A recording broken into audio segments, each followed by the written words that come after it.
Who rules the world and why is it so corrupt?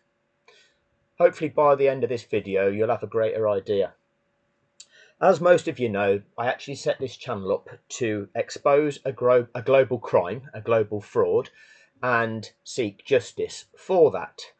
But in doing so, what happens is I've gone on a learning curve to actually discover what we're actually up against in seeking to do so. So, just to try and give an overview, we are all supposed to live on a planet, a globe, of maybe somewhere in the region of 8 billion people. We're all supposed to have human rights, and yet we see such disparity in this world. Now, this planet has existed for thousands of years. We're supposed to be in the year 2026, but that's just an arbitrary number. They selected a date to say zero, and now we've counted on 2026 years. But clearly, the planet existed before that. Mankind existed before that. But somebody, the Empire of the Day, decided that this is the counting system. This is going to be day dot. Over the history of time, there has been rulers, domination, empires that have dominated areas of the planet.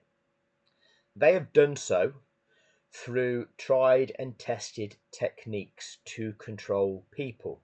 What that has done, that has ensured disparity amongst people. There has been those that have had and those that have been enslaved. Those that can live a life of luxury through exerting power over those that are enslaved to work and be subjugated to enable those to live a life of luxury and power through domination, through having control over the things that people value, to hold people to ransom for those things that people value and are useful, so that others can profit from that and live a easy life, a life of riches, through having the control over the things that people need for their lives. That is a very simplistic kind of overview of the dynamics of what is taking place. But over the course of time, many decent people, okay, who've been able to think about it and analyze it, have identified dynamics such as this and identified that that's wrong. Why should that happen? The manner in which that level of domination has been allowed to happen, or sorry, has been able to have happened, is through generally the use of force. The use of force to make it that way. Those with the power, and therefore power, wealth intrinsically linked, because if you have wealth, you have money, you have a resource, you have something that you can use to buy people. Okay, you can pay people to carry out your dirty work. You can buy yourself an army.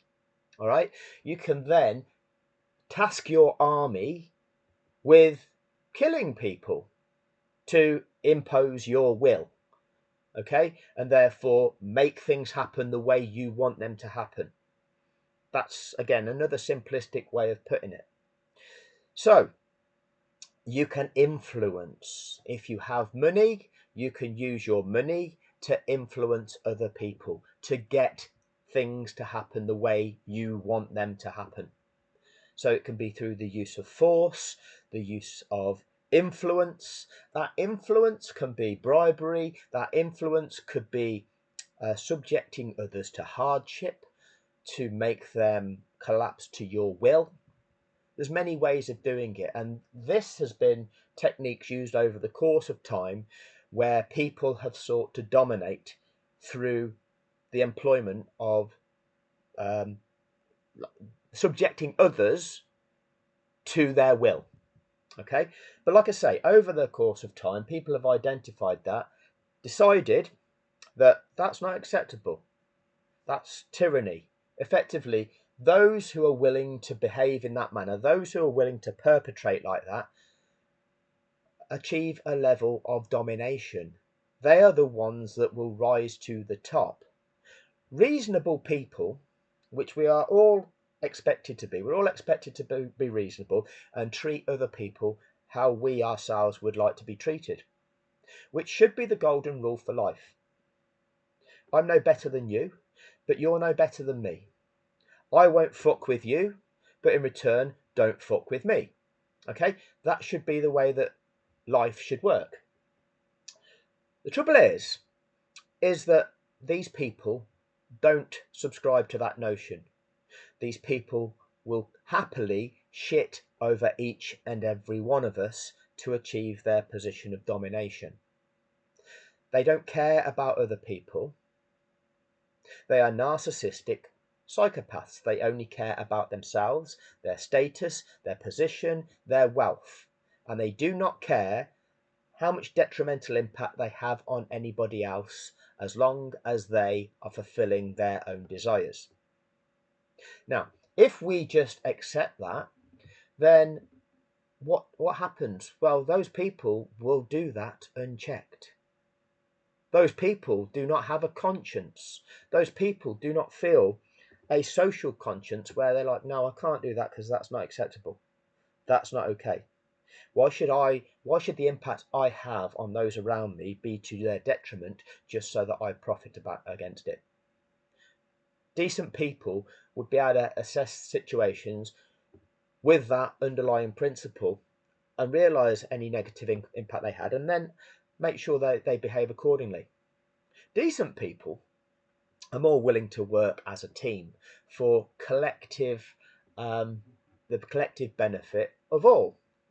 Except that, you know what, we all share this particular area, we all share this particular land, we all want to live a decent life, we all want to, live a life that is not made purposefully difficult for any of us, and we all want to be able to eat, be able to live a healthy life, and we all want to have a good life and enjoy our life.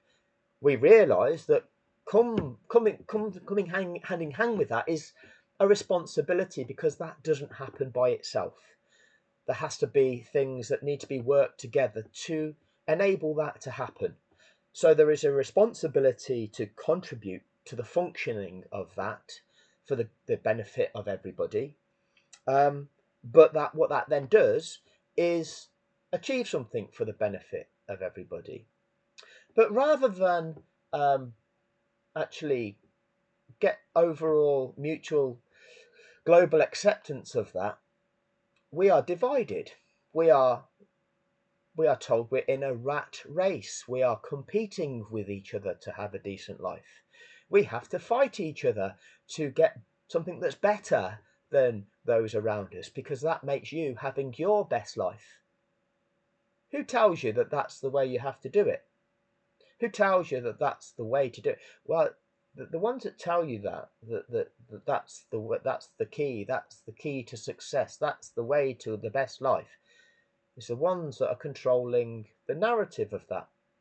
Who are the ones that are controlling the narrative of that? Well, they're the ones that have seized domination, seized power, that are at the top of that. That's their way of doing it, so they tell you that's how you've got to do it. They're the ones that have no empathy for people. They're the ones that are happy to shit over everybody because that enables them to get to the top. Their greed. Their desire. Yes, we would all like a nice fancy car, a nice fancy house, a nice fancy yacht, lots of money to enable us to live a life that we would ideally like to live. But to do that, how do we do that? Well, you're told the way that you've got to do it is you've got to exploit others. You've got to exploit others. That's the way that they do it. You've got to be in a race with others, a fight with others, to outdo others to accomplish that. That's the way that they tell us. That's the road to success, everybody. And then it creates the notion of, well, there's some up here that have everything, but you down there, you have nothing. Who created that? as the societal dynamics. Like I say, over the course of time, decent people have identified that there needs to be rules, okay, to try to prevent that. Because if there are no rules, think back to school. If there's no rules, there'll always be somebody that's willing to bully to get their wishes. Whether it's the big kid or the person that's willing to just behave like a cunt. All right? I want something, so I'm going to get it. I'm going to seek to dominate you to take what I want. You have something that I want, I'm going to take it. I've got the power to take it, so I'm going to use that power, whether that's through physical size, whether that's through leverage, whatever technique is used, they want, they take, they bully. So how do you combat that? Should you be the victim of bullying? Should you be accepting that you are being subjugated by somebody else? No, we've got rules, societal rules, to prevent that from happening, to prevent that domination. We are supposed to live under laws, established laws, where people over the course of time have identified these dynamics that I'm talking about in a lot more detail. I'm just trying to simplify this. A lot more detail, and identified this is where things go wrong in societies. This is where there are greedy people, there are evil people who neglect everybody else, have zero consideration for others, are selfish, greedy, and are willing to perpetrate acts that harm others for their own self-interests. So we need to create a set of rules to prevent that, for the safeness, for the protection of each and every one of us. Otherwise, those who will be willing to perpetrate, to dominate, will do so. For example, mafia culture. Those who are willing to commit crime, those who are willing to kill people, doing so to elevate their status, committing illegal acts that are harmful to others for their financial gain, for their own benefit. Well, that's the kind of world that we'll live in. There will be those that will commit the crimes, commit the acts that are harmful to others, and they'll go unchallenged. Decent people who won't treat people like that, they'll be left the victims of the situation. Any decent person that finds themselves or works towards achieving something for themselves that might be good, well, the evil person just comes and takes that, comes and kills a good person and takes what they had. We need to stop that. We've developed laws to prevent that. So, with that being the case, why do we see what's going on in the world at the moment? Well, we're supposed to have law. In many countries of the world, we're supposed to have this notion of rule of law, which is the restriction of the arbitrary exercise of power by subordinating it to well-defined and established laws. This is all a facade. In theory, everybody should be accountable to law. What we're seeing in the world is there is a country, Israel, killing people, perpetrating a genocide. That is a breach of law. What is the consequence for the breach of law? Nothing. Why? Oh, who does law apply to? Who creates the law? Who upholds the law? Who enforces the law? Who is in control of which judge decides on who has done something wrong and then applies a consequence or not? There's a problem, isn't there? There's a problem. Who is in control of that? It's not pure, is it? Now, for many, this is sort of major switch off for already, but understand that this is a dynamic that we are up against when seeking justice. When there's been a global crime, and it should be a simple process of identifying the crime, evidencing the crime, which everybody will acknowledge. I've evidenced the crime, I've evidenced the corruption, and it is very, very clear. But who is going to apply a consequence? Is there a pure court that I could take this situation to and say, look, a crime has been committed, this is what has taken place, here is the evidence of this crime taking place, and you, as the enforcers of law, need to take the action to enforce the law, punish the perpetrators, and compensate people appropriately for the crime that's been committed and the harm that has been done. That is what should be allowed to be happening. That should be the systems that are in place. That's not how it is. Which court will do that? Oh, we've got an arguing system. The way that court has been done by design is by, the way we do this is you get somebody, an accredited performer in a facade, to argue for you, and the people you're saying that have done something wrong, they get an accredited performer to argue for them, and then what we do, we play out a costume drama facade in front of everybody to pretend this is all so complicated, and this is how we try to find who has done something wrong and who hasn't, and then rule what we decide we're going to do about it. That's that's open to manipulation by design, isn't it? Why would who has chosen that system? Would that be somebody that has made that system so that it can be manipulated to ensure that they are never imposed with a consequence for their wrongdoing?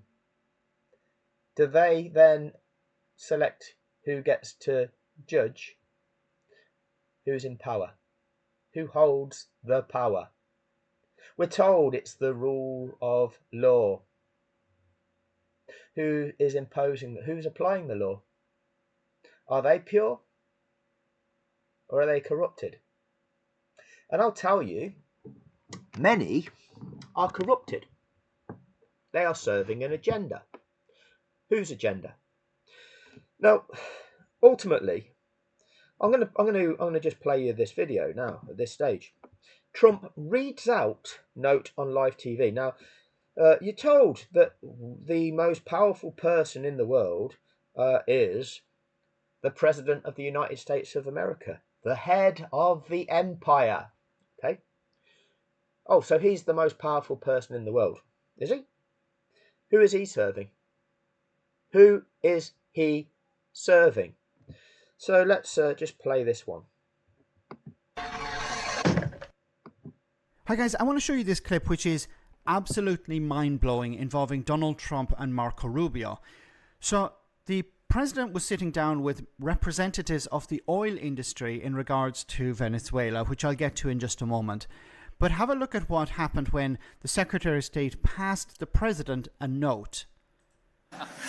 All right, thank you. You'll make it back one way or the other. You're all going to do very well. I think really very well. Marco just gave me a note.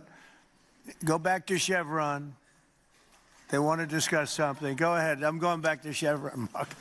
Thank you, Marco. Was there a question, Mr. President? Yes, go ahead, Marco. What are you saying here? Mark, if you can update us on operations in the ground and with the appropriate approvals, what you might be able to achieve in the next. So the most powerful man in the world is being instructed who he needs to ask a question of. Right, okay, why is that? 12 to 18 months. Give us a little view from the ground. You bet. You bet. So today, Chevron has 3,000 employees in 4 different joint ventures in Venezuela today. And over the past 5 to 7 years, they've taken production from about 40,000 barrels a day to 240.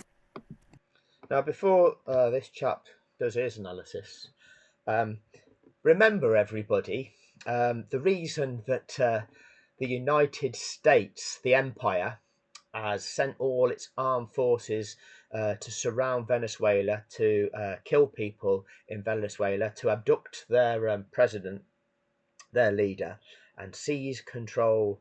No, forget that bit.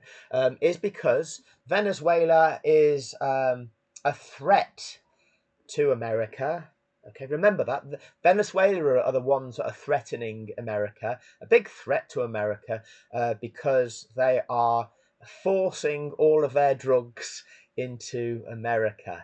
So the empire, because Venezuela is forcibly forcing all of the drugs into America, America has to stop that, don't they, with all of their military force. They have to go and kill people to prevent being infiltrated with all these drugs, which is destroying America.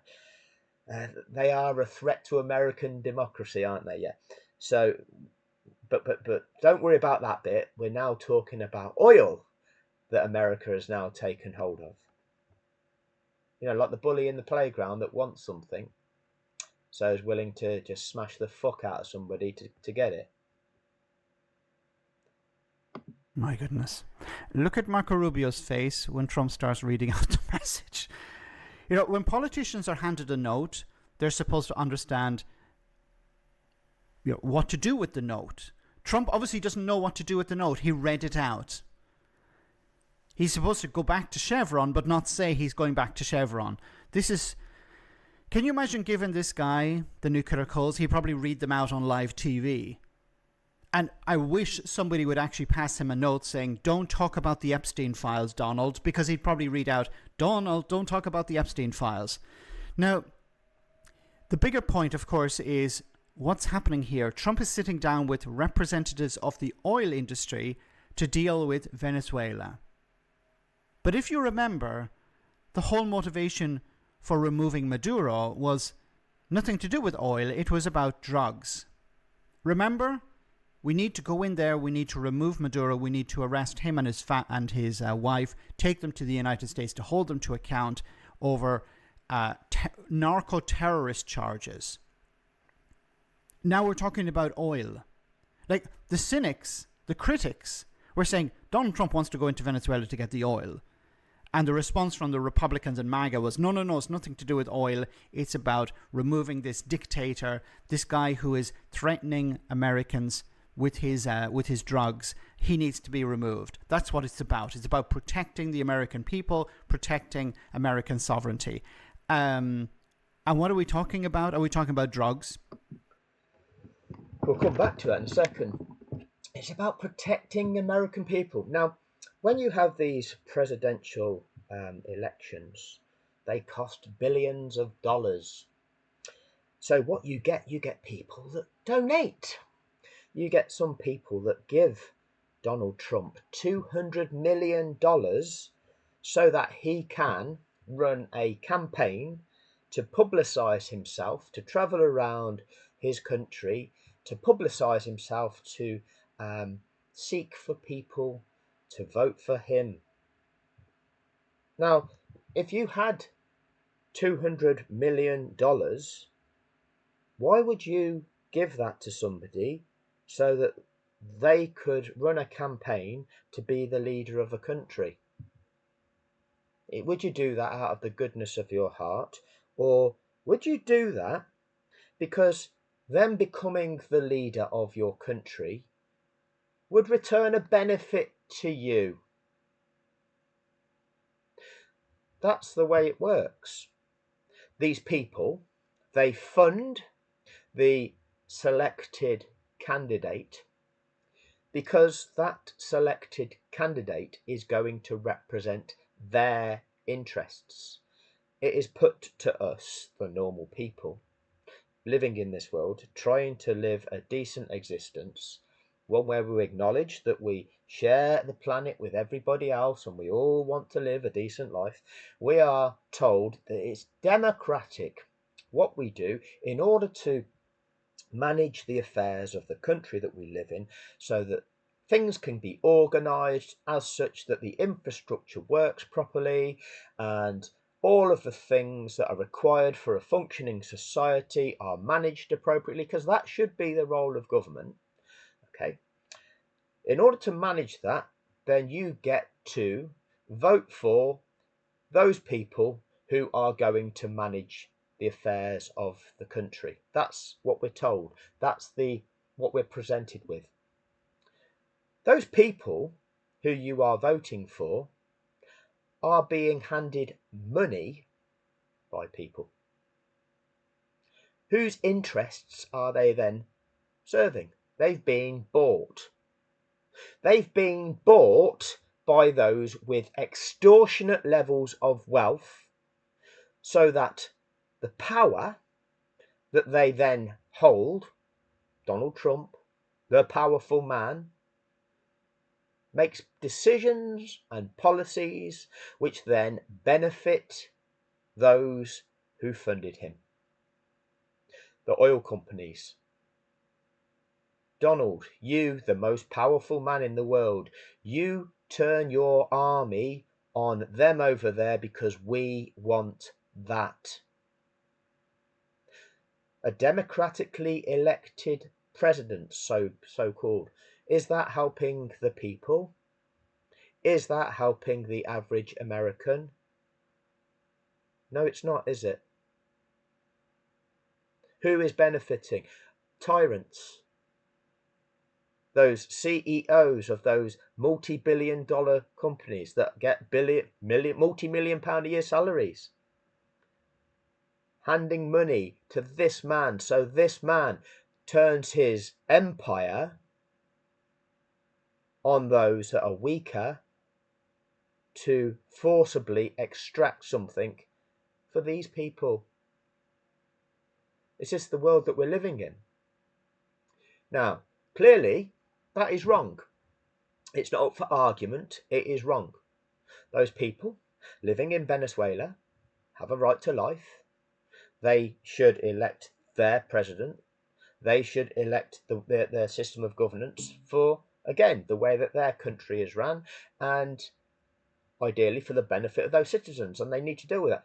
America's going in there to steal their resources. No matter what they tell you otherwise, that is what America is seeking to do. That's the notion of colonialism and empires. What's the world doing about that? Nothing. Now, surely we have the rule of law. That is a breach of law. Let's just finish this video off, see what this chap finishes off with, and we'll come back to this breach of law. Has Trump even mentioned drugs since the removal of Maduro? No, it's all about oil. Like, it was always about oil. And now he's sitting down with representatives of the oil industry, welcomed them to the White House to discuss, okay, how are we going to get this oil out? Like, Trump has said since the invasion or since the removal of Maduro, what we want is we want to get their oil. We want to be able to sell their oil. I think in 2024, when Maduro was still in power, Donald Trump was talking about how Venezuelan oil is crap. And now he's saying it's wonderful and we need it. And unfortunately, his supporters will go along with this. If Donald Trump says we're going to remove a dictator because of drugs, they'll go with that. If he says the next day it's nothing to do with drugs, it's all about oil, they'll go with that as well. This guy is a joke. And he's been manipulated by people around him. I've said before, Donald Trump is not really running the show. It's people like Rubio or Stephen Miller, who I've covered in another video not that long ago. I just want to address that, his supporters. Now, it's people with an ideology, selfish desires. We get branded as left or right or socialists or whatever it is. These are labels, and these are labels that are handed to people, put on people, because they want to divide people into sides. Now, what we need to realise, we're all people. Some people, well, we can all have selfish desires. You know, we all would like to live a decent life. We would all like to, have in life some of the things that we want. Now, there is the acceptance between of many of us of that's not always possible, or to achieve that there needs to be a process of achieving it.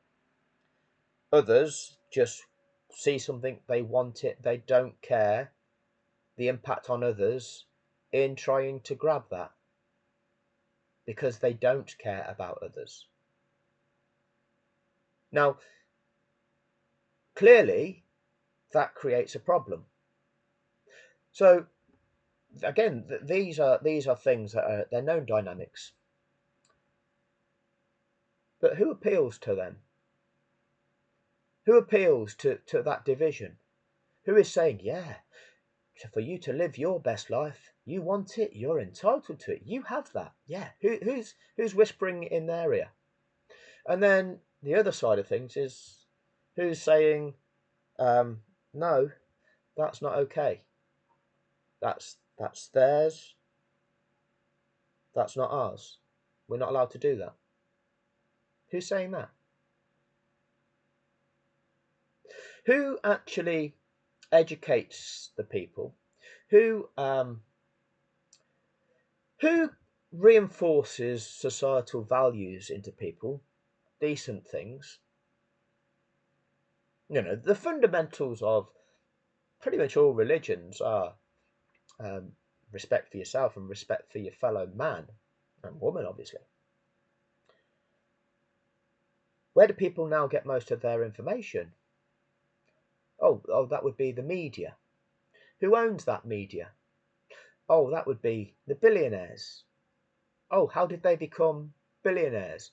Oh, through dominating people, through exploiting others, through getting their way to the top by neglecting and exploiting others. And what message are they now sending to the people? Oh, neglect and exploit others.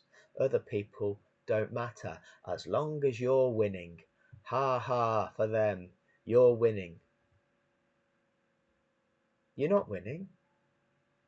You're still an ant, like I am. You're still judged by them as being a piece of shit on their shoe, just like I am. But they divide people. It's one of their tools.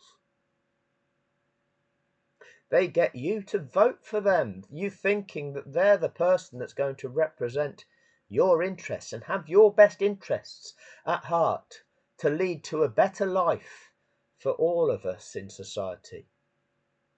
They're not representing you. They're not representing me. They are representing the evil bastards who take by exploitation, through force, through mafia, through crime. But it's all done with integrity because they wear suits, and it's called business, and it's called corporate and business. Everybody, oh, it's corporate, it's business, oh, it's business, it's wealth creation. No, it's theft, it's crime. Who regulates that? Who penalises that? What are the rules? Who applies the rules? Who enforces the rules? What are the consequences? We are ruled, we are owned by gangsters. Understand what is really happening in this world. These people aren't people of integrity. They're criminals. They're bribing government officials by funding them, and then the government officials are bribed to perpetrate acts to benefit those who have paid them to do so. That is entire corruption. That is a dynamic that has been identified as being wrong and punishable. Who's punishing that? Who owns the regulatory bodies? These so-called regulatory bodies have all been infiltrated. Who is the rule of law to penalise that, to ensure that that doesn't happen? Who has selected the judges to apply the law to penalise them? We'll get to that. Let's just finish this video off. These people are in charge. Donald Trump is just their marionette. He does what he's told. They're puppet. All of the leaders are puppets, being puppeted by the oligarchs, the billionaires, paying governments, bribing governments to make policies, to perpetrate acts that benefit the oligarch billionaires. And the corrupt individuals, narcissists like this guy, will happily do that. Yeah, I'll take your 200 million donation and supply arms to Israel. Yeah. The first Jewish president, he gets described as. There, as you can see here. Donald, go back to Chevron. This guy is the most powerful in the world, and he's not even in control. I don't think he's even in control of his own mind. Let me know in the comment section, guys, what you think, and I'll see you in the next video. So, I'll give a link to his channel, and by all means go and support that channel. When you cross-reference this to Formula One, we've got a government of Formula One, the FIA, the governing body, but you've got a billionaire interest as well that then is puppeting that government. So the billionaire interest is the owners of the marketing right that profit from the ownership of Formula One. And so what they do, they clearly influence that government so that the government makes decisions, breaks what should be the laws of the sport, okay, to profit the billionaire entity, Liberty Media. So by the government breaking the rules of the sport, right, not enforcing the rules of the sport against Max Verstappen in that 2021 season, enabling Max Verstappen to drive against the rules of the sport in a manner like, effectively, if it was football, it was like putting in two-footed challenges without punishment all season. So that what we ended up with was a tight title battle, which was going to increase fan engagement and, the narrative being it's a tight title battle. Yeah, well, you've enabled that by enabling somebody to cheat and compete in a manner that's not acceptable. Well, that's wrong. But now we've manufactured it so that it goes down, this so-called sporting championship goes down to the last lap of the season. And what that's done, that has purposefully attracted as many people as possible, which is what generates them extra wealth. And having done that, we're now going to stage a dramatic ending, which is going to, again, massively give this sport exposure, global exposure, that, what's going on here? Some major event has taken place with regard to Formula One. The World Championship goes down to the last lap of the season. What drama! And that has attracted the kiddies that get excited by that, and that then makes the billionaires lots of money. It was all a fraud. It was all a contrivance. They utilise their media that is all owned and contracted by the billionaires, all them in the billionaire club with the same ideology, the same shared set of values, the aligned agenda, those who are willing to exploit people so that they remain at the top, those that are willing to perpetrate crime against people, an abuse, a rape of the mind, exploitation, mis-selling, lying to people, defrauding people. They're willing to do that because it gets them money. And that's what they did to the population. That's what they did to each and every one of us. Like-minded evil has done that. What's the consequence? Surely there is there are investigative forces to investigate them and bring them to justice. Well, we have a UK Serious Fraud Office that's supposed to investigate fraud. That's the facade that's set up to investigate fraud. What are their interests? Oh, they've been bought as well. Their remit is to investigate things that, if it doesn't cause an economic impact to the UK. Oh, some billionaire is going to lose some money if they find that it's fraudulent. Oh, that's bad exposure. That's going to result in a loss of money to a billionaire. So the Serious Fraud Office won't investigate it. That's going to harm the economy, isn't it? Oh, so the Serious Fraud Office won't investigate fraud. So they're not doing their job because of somebody's interests. Who? Oh, it's the billionaires again, controlling whether their crimes get investigated or not. You then have to do it yourself, and then you'd have to take it to a court. Now, what is very clear is what I'm saying is it's a fraud. There are crimes being committed. But the way that the process is you'll get, the perpetrators will pay one of their legal operatives that operate in the justice system to try to prevent them from receiving a consequence for their crime. What? Is that justice, is it? Is that how you achieve justice? A perpetrator of a crime employing somebody to argue that they should not receive a consequence for their crime. That's not justice.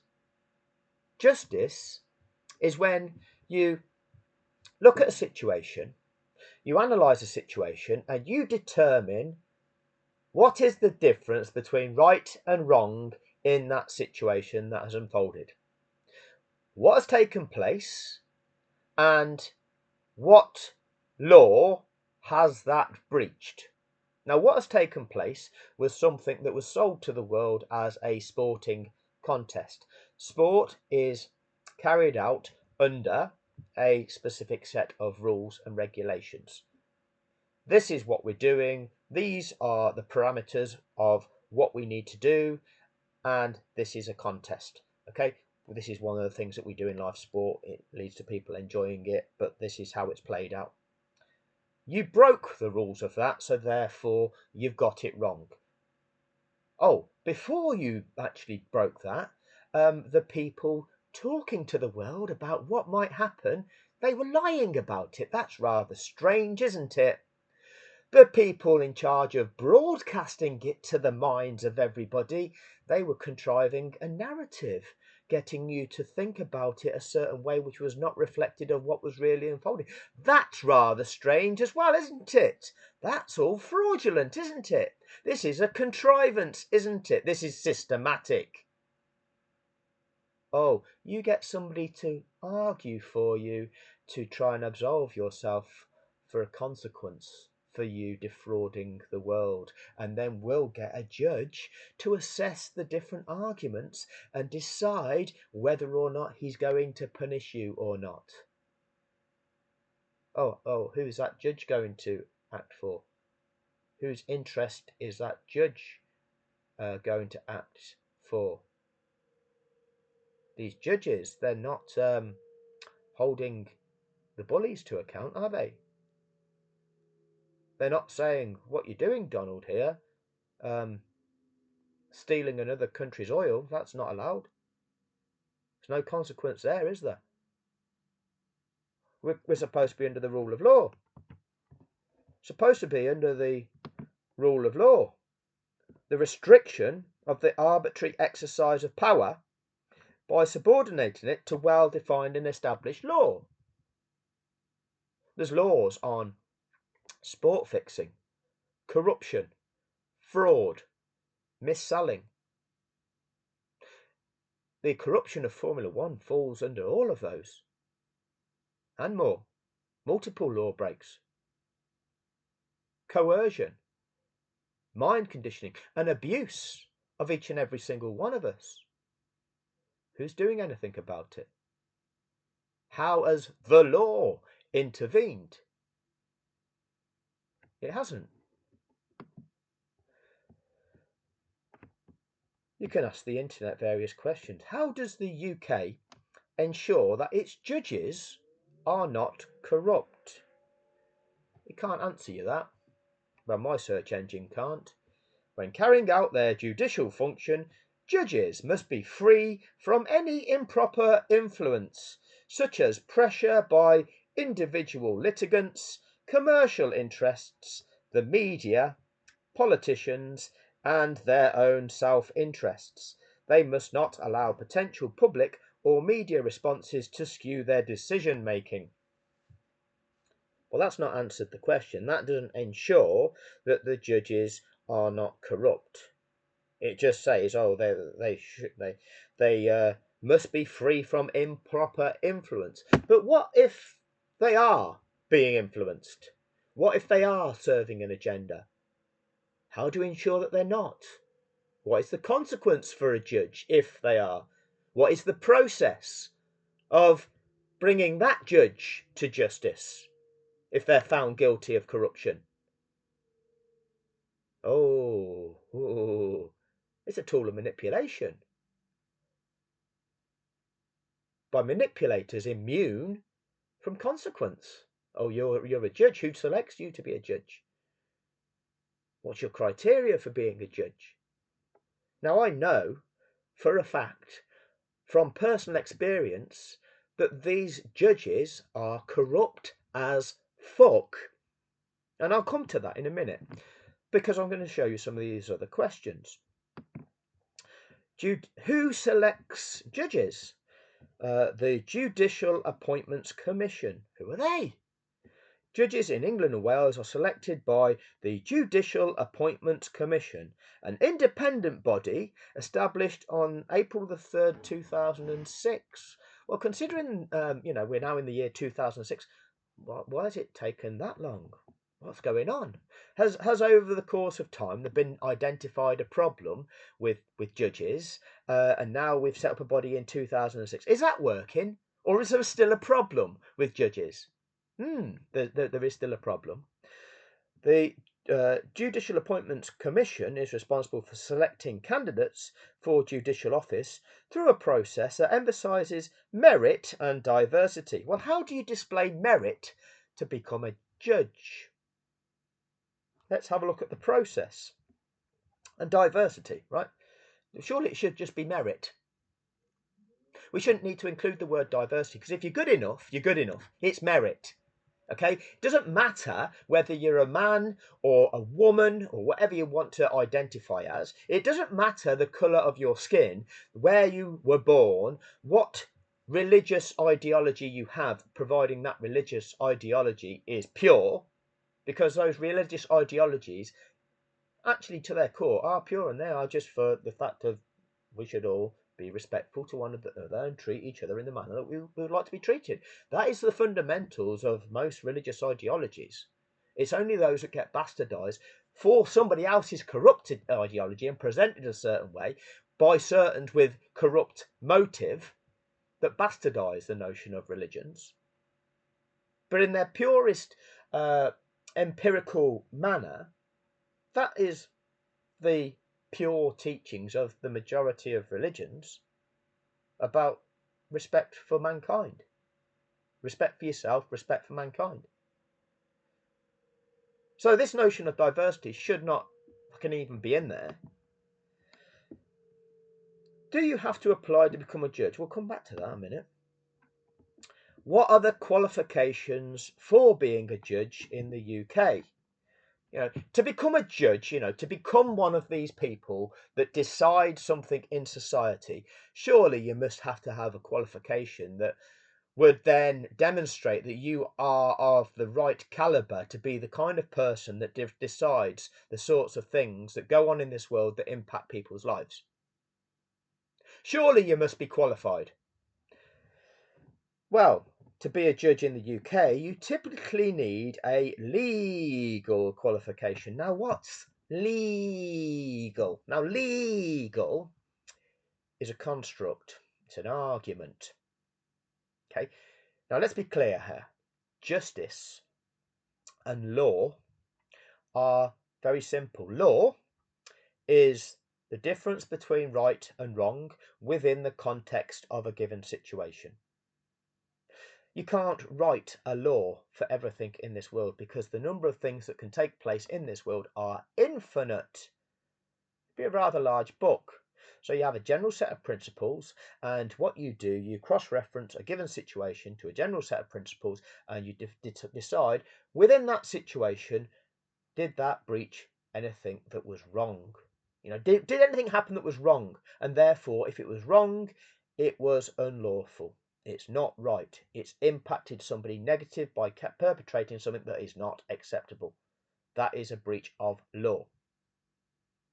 Now, there will be people that argue against that, but that is the fundamental drilling down to what it should be. And if you try and apply it another way, you're bastardizing the very notion of what this core structure should be about. So that's the notion of law. What is justice? Well, justice is the evaluation of such circumstances. Justice is the notion of, okay, something has taken place here and there is harm that has been done. So because harm has been done, we need to deal with it. We need to make things right. We need to deal with the situation and either make things right, apply the appropriate punishment for the perpetrator, and perhaps compensate the victim of the situation to try to make things as right as possible. Some things are irreversible. When people have been killed, you cannot right that. All you can do is punish the perpetrator. But there is a system, there is a consequence for wrongdoing. That's the system that that's all what we have at our disposal when it comes to situations like that. So that's the notion of law, and that's the notion of justice, and they're fairly easy. But what do we have to achieve that? Well, we have legal. What is legal? Well, legal is a construct. Legal is a facade of an argument. See, to achieve justice, then it's quite easy. You've got to evaluate the situation. You've got to drill down to the facts of the situation using evidence and identify what has happened, what was wrong with that, and now decide what needs to be done. Now, their way of doing it, their construct is, well, you, one party, you get somebody to argue for you, and create a few sound bites for your performer to perform in the show, right? And them over there that you've said have done something wrong, they employ a performer, okay, to construct you an argument and say a few sound bites in the facade to put on the show for them. And then the man with the wig and the cape and the tights, sitting in his high chair, directing the back and forth of the argument, will then decide on what he wants to decide the outcome is. That's not a valid way of achieving justice. But what it does, it says, oh, you're not qualified, you're not competent to tell anybody what's right or wrong, you're not fit to decide what's right or wrong. You have to get an expert to represent you in the argument of what is right and wrong, and then it's only the judge who can decide what is right and wrong. But then he has to it's very complex, and he has many considerations to decide, and he has to go away, and then he'll come back and report his findings. Yes. What's he manipulating? Whose interests is he representing? That's legal. That's the legal process, right?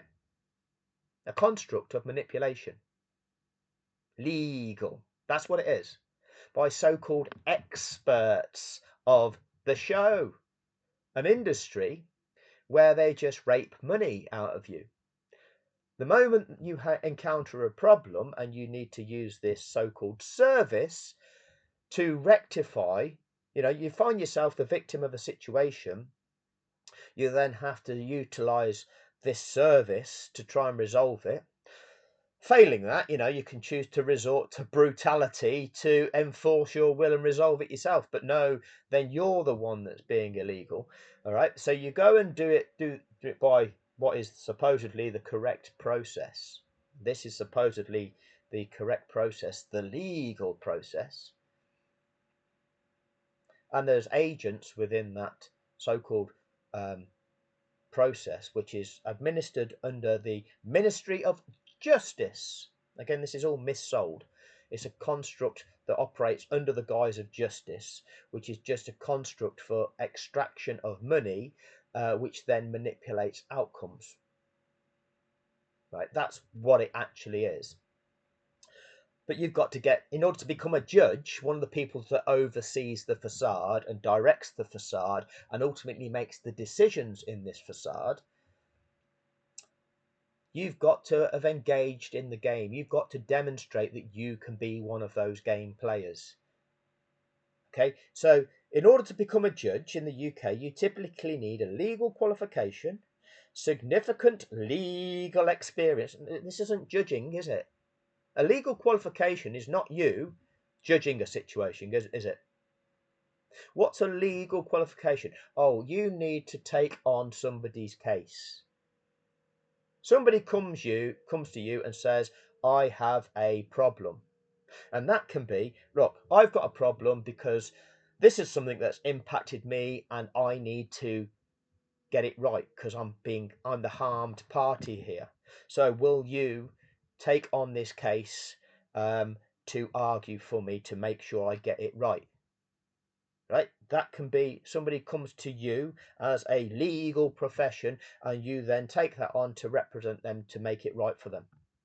You could be that very same legal professional, and what you could happen is somebody that's done something wrong comes to you and says, I've just been sent a solicitor's letter from somebody saying that I've done something wrong because I've fucked somebody over. I need a solicitor to make an argument for me, to make sure that I don't have to pay them the 40 grand that I owe them. Oh yeah, I'll play legal for you. I'll create an argument for you so that you don't have to pay them money. Is this the same caliber of person fit to judge? How good are these legal representatives? Which one of them is fighting for justice? It could be the same person, because that lawyer could be fighting for the person that is the harmed party, the person that has suffered the injustice. So they are fighting to restore justice to the harmed party. That same lawyer might then take on the case where they are fighting for the person who has perpetrated the harm. But to become a judge, you could be both. You could be either. You could be the very same person that does both of them things. How does that define you as a judge? What is that as a level of integrity? Oh, there's no mention of that. You just need to play legal for a bit. You need to demonstrate that you can participate in the facade of the argument. It doesn't matter whether you represent the harmed party or the perpetrator. As long as you've got 5 years of experience of playing the game of extraction, you know what it's about. You need 5 years of experience of playing the game of extraction. Having got a law degree. Now, a law degree, what does that do? Oh, the law degree. Who sets the syllabus for a law degree? Oh, that'd be the big legal firms, okay, teaching people how to play the game. Yeah, to become a lawyer, you need this qualification. This is teaching you how we go about law and legal and how the game is played, everybody. Oh, right, okay. So you need to become qualified to play the game, right? Yeah, yeah. And you do a year at law school. That, and gives you all the tools to play the game. Yeah, so you do that, get the qualification to play the game for 5 years.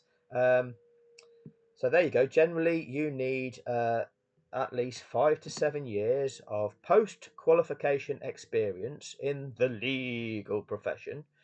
This experience is crucial as it demonstrates your ability to handle legal matters effectively. So what that does, it demonstrates your ability to participate in the game and maintain the facade. Be proficient enough at the game so that when people are witnessing it, they don't realise what a facade it is. Yeah, you've got to display that level of competence so that it doesn't shatter the illusion. Yeah, you can't have that. And then the Judicial Appointments Commission, all judicial appointments are made through the Judicial Appointments Commission, which assesses candidates based on their legal experience, skills, and suitability for the role. Their suitability for the role. You will need to apply and go through a selection process that may include interviews and assessments. What are the judging qualifications? Have you got a degree in judgery? A law degree is not a degree in judgery, is it? Judging. Assessing the difference between right and wrong within the context of a given situation. Have you done a 3-year assessment of that? Okay. Have you done 7 years of proven that you have a proven track record of determining the difference between right and wrong within the context of a given situation? Or is actually your proven track record of 5 to 7 years just being willing to create an argument for somebody, regardless of whether they are the victim or the perpetrator? Is that your track record? And that makes you fit to be a judge, does it? What kind of judges do we have? Who appoints those judges? Oh, are judges not political? Oh, is it a political agent that appoints these judges? Go into the appointments of these judges. It will tell you who it is. There's somebody that sits in government that actually approves the appointment of judges. District judges typically handle a variety of civil and family law cases. The family court system in our country is catastrophically flawed, corrupt, not fit for purpose, destroys families. But lawyers do rather well out of it. Lawyers typically get £30,000 per case by arguing for a fractured a member of a fractured family unit. They don't care. The mother will have to pay her legal person 30 grand. The father will have to pay his legal person 30 grand. They don't care about the impact on the child's life, but they'll happily take part in the back and forth for several years, extracting to the max. A judge overseeing that extraction to the max, to the detriment of the upbringing of the children. But that's legal, everybody. Don't you worry your little heads. It's legal. It's a game of extraction perpetrated by people of zero integrity. And those game players know how the game is played. They know how the lawyers get their money from the extraction. And then they go and become judges and conduct the proceedings in the facade, impacting people's lives. It's all an argument, everybody. It's all an argument.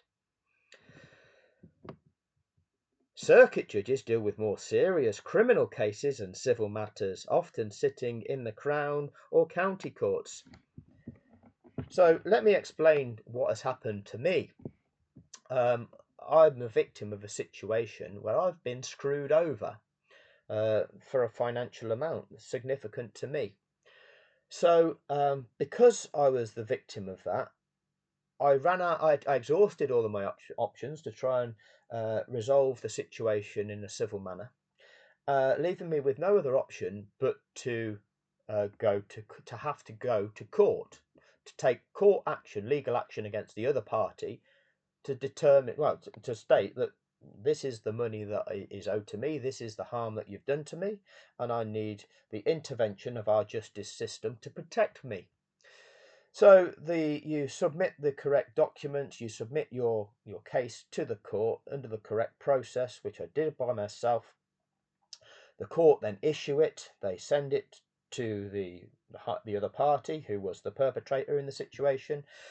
The perpetrator, the other party, again, I can't call them a perpetrator. Well, you're not supposed to call them the perpetrator because that's bias. But the other party responds, and then a judge looks at it. So the person claiming that there's a problem here has submitted this. The respondent has responded with this.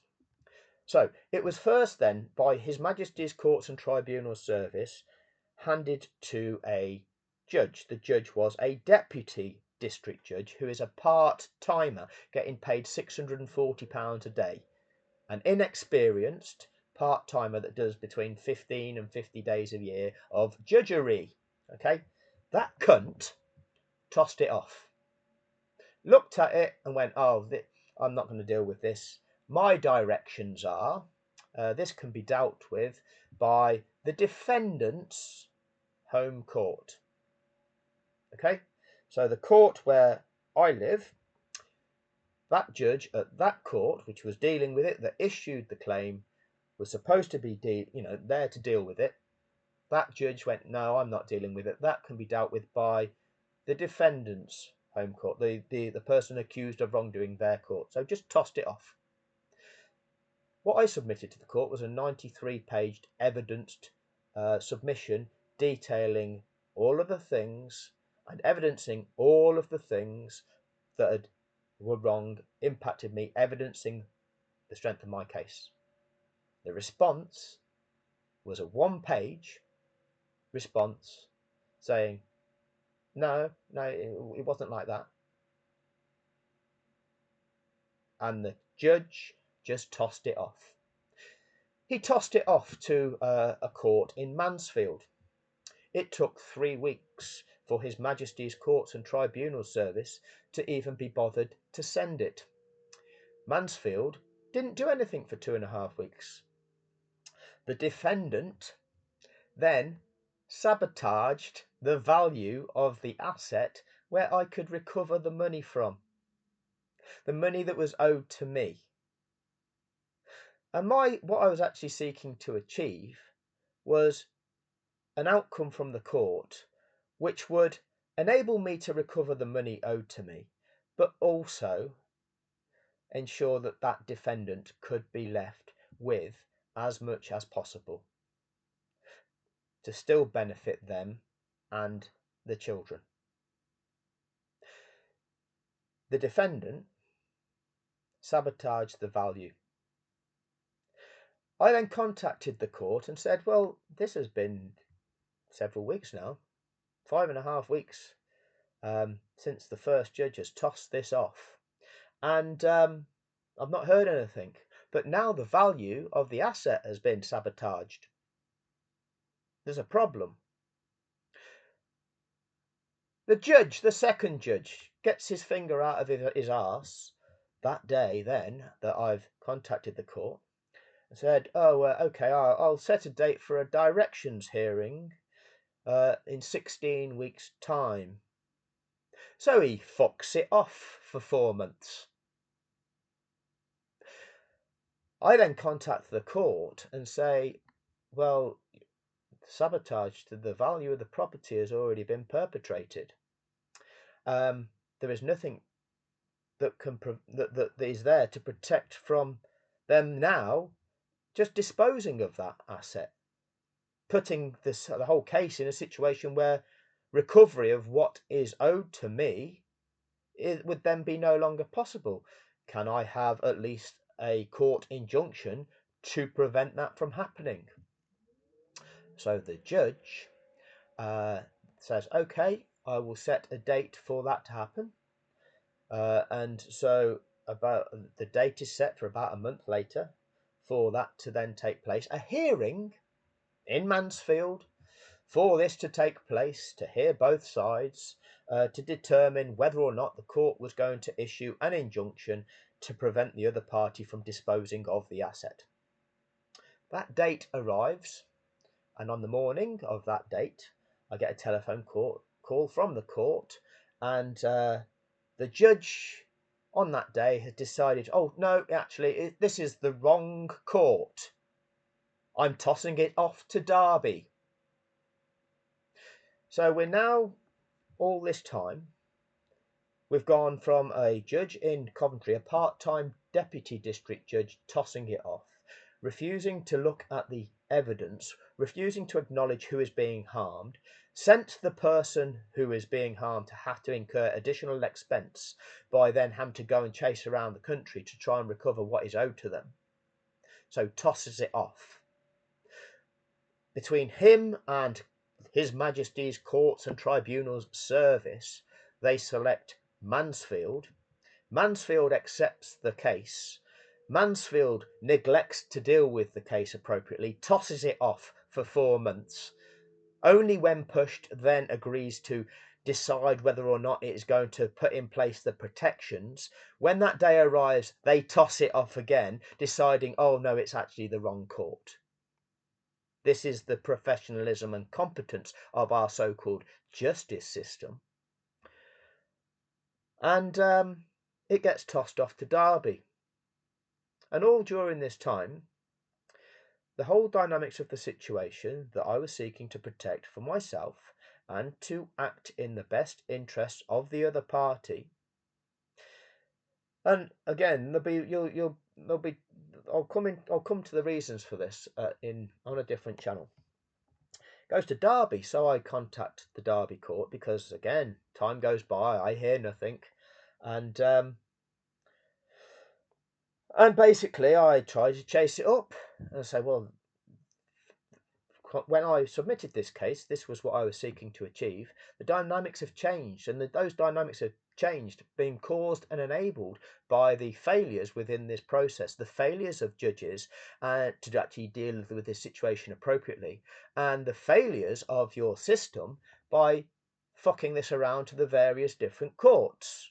And we are now in a situation where this situation has changed and the harm has been done. And you're liable for that now, due to your failures. The HMCTS and the judiciary in Derby, they fraudulently backdated their response to that. They then set a hearing date in Derby. So I travelled to Derby, attended the hearing date. The other party didn't attend. So I expected, quite clearly, the judge to be able to make a ruling. That's not what happens. The judge, this time a deputy district judge, part-time judge, claimed he couldn't understand the case, didn't understand what I was seeking. You've just been handed a 93-page evidence bundle and you can't understand what it is I'm seeking. Oh, the dynamics of what I was seeking have changed because the other party has acted in a malevolent manner to purposefully further harm me.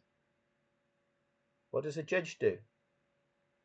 He fraudulently produces an injunction. Oh, the injunction you were seeking to prevent the asset being sold, I'll award you that. He backdated it by 3 months. During those 3 months that it had been backdated, that defendant had actually agreed the sale of the property. They'd breached a court order that didn't exist because it's a fraudulent court order when you backdate it. So during the 3 months that the court order didn't exist, but it claims to exist from a certain date, well, after that date, she breached it. Oh, what's the consequence for that? Oh, there isn't. What's the consequence for the judge that has created a fraudulent court order? Oh, there isn't one. We then get to a next hearing. The court sets directions. The court sets directions. They direct the back and forth. You need to provide this. They need to provide that. I've given you a 93-page evidence bundle. This needed quick resolution. I've provided you the solution. I needed you to provide an official ruling that would enable me to do that in a lawful manner. You didn't do that. You played the game. You're the paint by numbers judge. You don't know how to judge. You don't know how to take responsibility for resolving a situation. All you know how to do is conduct the game of back and forth for the extraction of lawyers. I get all sorts of shit hurled at me. I get accusations against me, painting me as the abuser. I'm the one that's actually seeking the best interest for the other party. The judge wants to present the game of back and forth. I state, I've given you the evidence.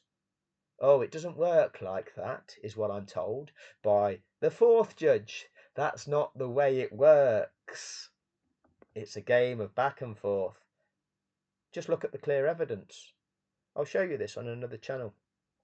So what I then did was cited 4 judges from the 3 different courts for misconduct in public office, neglect of duty, failure to adhere to the Nolan principles of people working in public office, impacting members of the public because of their failure in public service, committing fraud, fraudulently representing the case, because they then contrived the narrative of the case from being me stating, this is the amount of harm that's been done to me. This is the money. What I am seeking is to be put in a position where I can recover that, but also be enabled to finish a project to maximise its value so that the other party can be left with as much as possible and put them and their children in the best position as possible.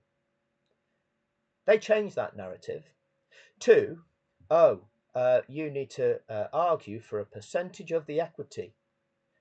Well, that equity has been significantly now reduced due to the sabotage that has occurred due to your failures, that has been enabled by your failures, and obviously the malevolence of the other party.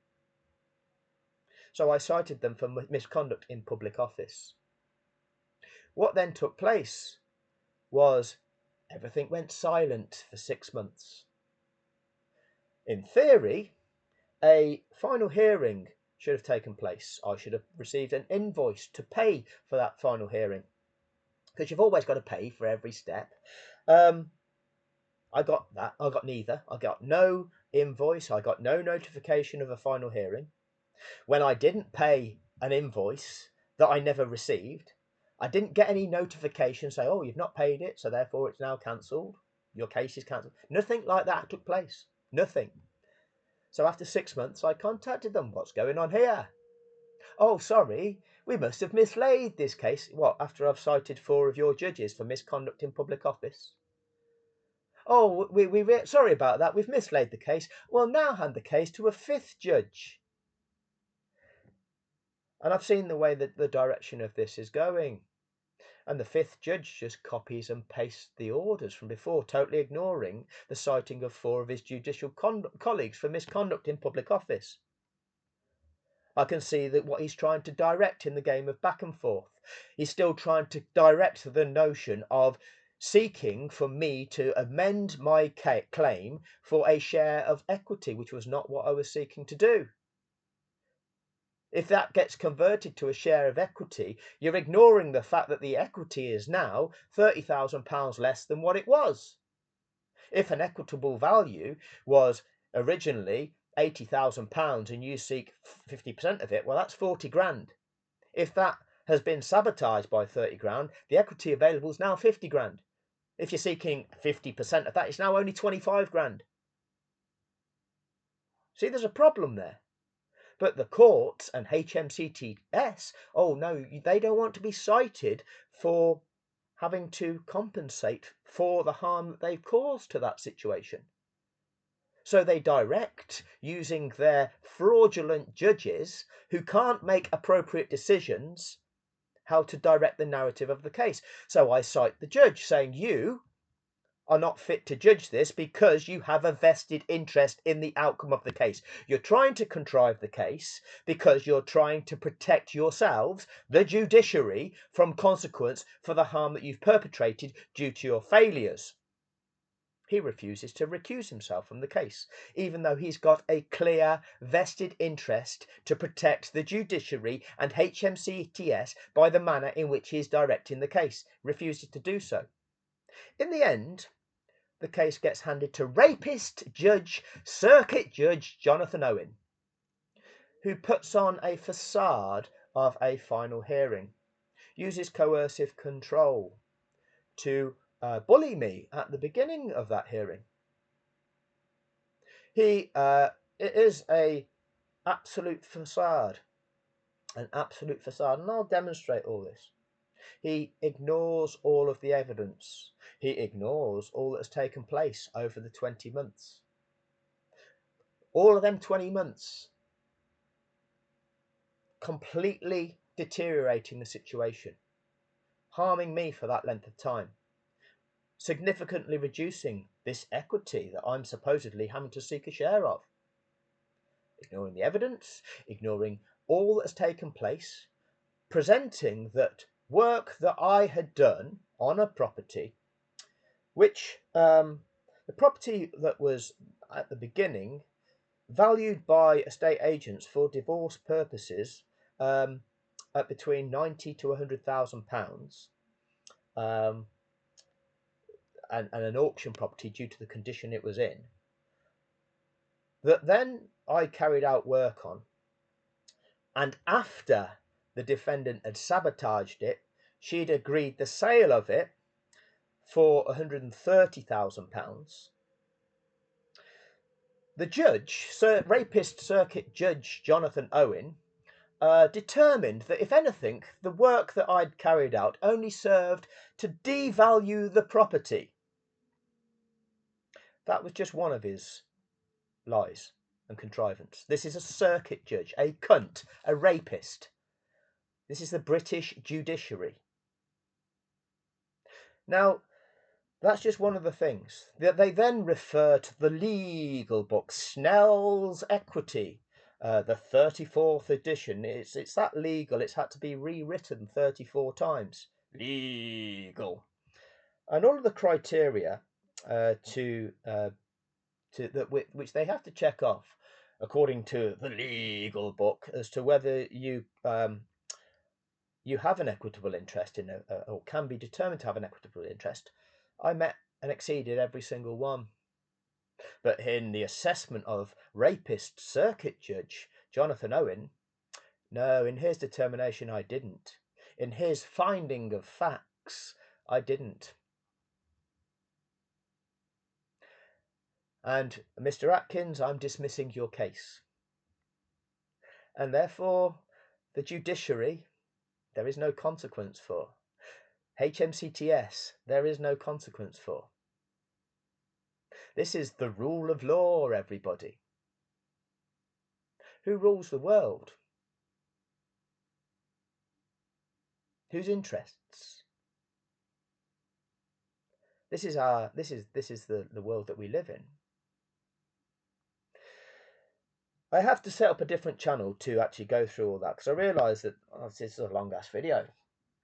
But you need to understand that because all that I've just told you, I can evidence. We're going to get the Johnny Wank rags here that with their opinions. I'm not interested in their opinions. This is my lived experience that I can evidence, and this is what we're up against. In order to take an injustice to court, you are going into a system whereby you've got manipulators, unqualified judges, unqualified game players. They're only qualified to be a game player, not a judge. You don't know their integrity, but they are there to manipulate outcomes. They are proven to manipulate outcomes. In my case, they manipulated an outcome to absolve themselves and their corrupt, incompetent, neglectful colleagues of consequence for their actions. you can report those judges to the Judicial Conduct Investigations Office. They refuse to investigate the judicial decisions. They find the judge not guilty of perpetrating any problems. You can appeal to HMCTS. There's 3 stages to the appeal. They determine themselves not guilty of an infringement. I got an offer of £400 compensation for my case being lost for 6 months. Now, during those 6 months, the on the property, the mortgage interest on the mortgage kept increasing by over £400 a month. So the actual equity was reduced by 2,400 quid during that period, at least. And they offered to compensate 400 quid for the harm done. Yeah. And there's more to it than that as well. Oh, sorry, our mistake. We'll give you 400 quid for that. No. No, you're neglecting to the fact that actually your actions, your mistakes, your actions of the judges that you've handed this to have actually resulted in a £30,000 loss. You think 400 quid's going to compensate for that? So you can then, having gone through the complaints procedure, your only option then is to go to the Ombudsman, the Parliamentary and Health Service Ombudsman. Oh yes, the official regulatory body there. But to do so, you have to get a referral from your Member of Parliament. What if your Member of Parliament is a member of the legal club as a former conveyancing solicitor? Oh, they're not going to rock the boat. They've pledged their allegiance to the club, haven't they? Oh, what are the powers of the Ombudsman? Oh, nothing. They can only make recommendations.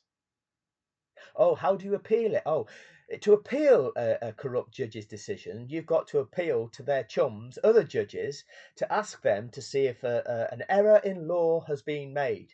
And so another judge has to decide whether their colleague has made an error in law. Okay. Who's their allegiance to? Oh, their fellow judge. Yeah. And if they decide that their judge has made an error in law, they might order a retrial. What, so I'm pitted against the original perpetrator again? No, the case is against the corruption of the judiciary. Oh, no, you're not allowed to do that. Judges are immune. Judges are immune from being sent to prison for being corrupt, raping fucks. So, how do we deal with this? Well, I'll be setting up another channel and I'll show you what we're going to do. But this is the problem with the Formula One situation. This is the problem because we have to take a case in front of a court, demonstrate to the court the wrongdoing, which I can do. I can do that as well, if not better, than any legal expert, any accredited performer from the bar. You know, you can get your wig and your cape, and now you're allowed to stand in the performance area of the court. You know, you're allowed to stand in this area now. You're an accredited performer and play your part. I can do that better than any of them fuckers. But then the perpetrators will buy their accredited performers, because the perpetrators, some of them are lawyers, but they're not accredited performers, so they have to buy a barrister to present their performance to maintain the illusion in the show. I can do that, and I can smash every single fucker, even though they'll be lying. As we'll look at the Massa case, these performers, these barristers, these members of the bar who have complained about in the Massa case, but the Bar Standards Board finds them not guilty of any infringement, even though both sides are seeking to pervert the course of justice. But the barristers are doing nothing wrong here, everybody. But again, I'll have to come to that in another video. This is construct. But then you've got a judge of unknown integrity that is overseeing the facade and acting in whose interest? A judge who's member of what club? Friends with whom? Acting in the interests of whom? The billionaire class that dominate. That ultimately pull the strings on society so that society is constructed for their maintenance of their position within that society, that keeps them at the top of it and us where we are within it. That's the control of the world. That's the construct that we live in. It is corrupt as fuck, and until people wake up to that, it won't change. And you can use these examples. You can look at people protesting, governments making laws to actually label these protesters as being terrorists. If you want to complain about something, we'll lock you up. They've committed no crime. They're trying to campaign for people's lives and not being slaughtered. Oh, we're complicit with the agenda to slaughter them.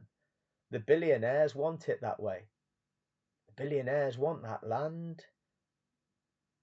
They want to make some beachfront apartments on that land. That's their agenda. Well, we'll send the weapons over there. Some of the British companies are making millions out of this. We need to protect their interests. Oh, those people trying to stop that, oh, they're supporting terrorists. Oh, that's what the law says. That's legal. That's the rule of law, everybody.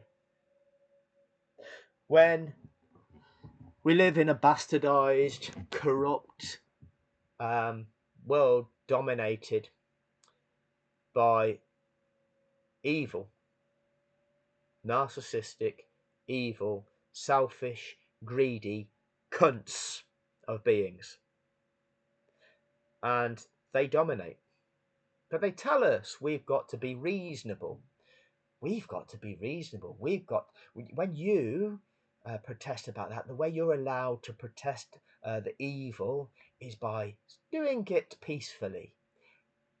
Yes, evil rules, and if you want to say that evil is wrong for ruling in the way that evil rules, you can peacefully hold a placard. If you hold the placard that says something wrong, we'll arrest you and punish you for that.